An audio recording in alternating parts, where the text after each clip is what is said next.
So guys, dito na tayo sa cylinder head. So tatanggalin natin tong camshaft. At gagamit, bago natin tanggalin yan, tanggalin muna natin tong tong alay nun. Siguro gamit tong 5mm.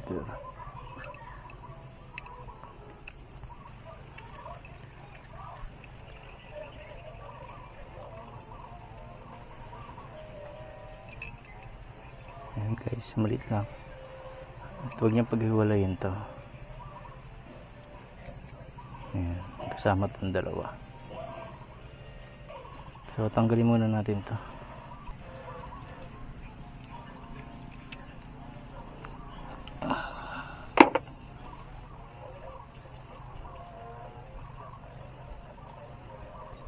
Sa pagtanggal nitong rocker arm, tutusokin niyo lang to dito para lumabas yung pin.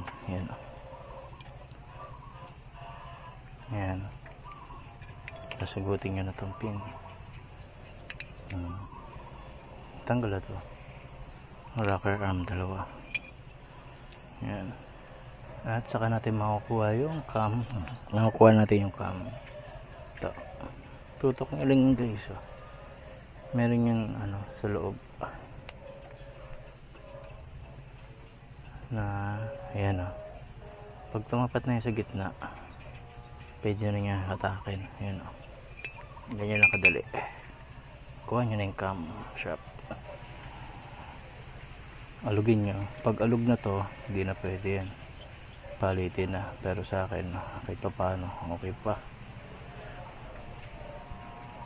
Sa pagtanggal ng valve lock guys, kailangan mayroon tayong special tools. Ayan pero pwede naman tayong gumamit lang ng ganito. Kung meron kayong ganito, or kahit yung sa lang, kahit anong tools na ganitong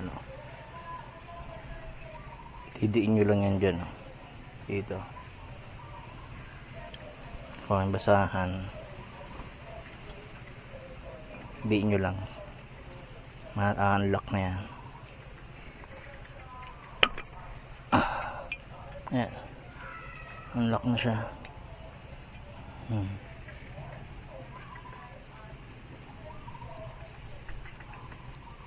Huwag nyo wawalain to guys, itong valve lock, importante yan. Tapos ganun din sa kabila.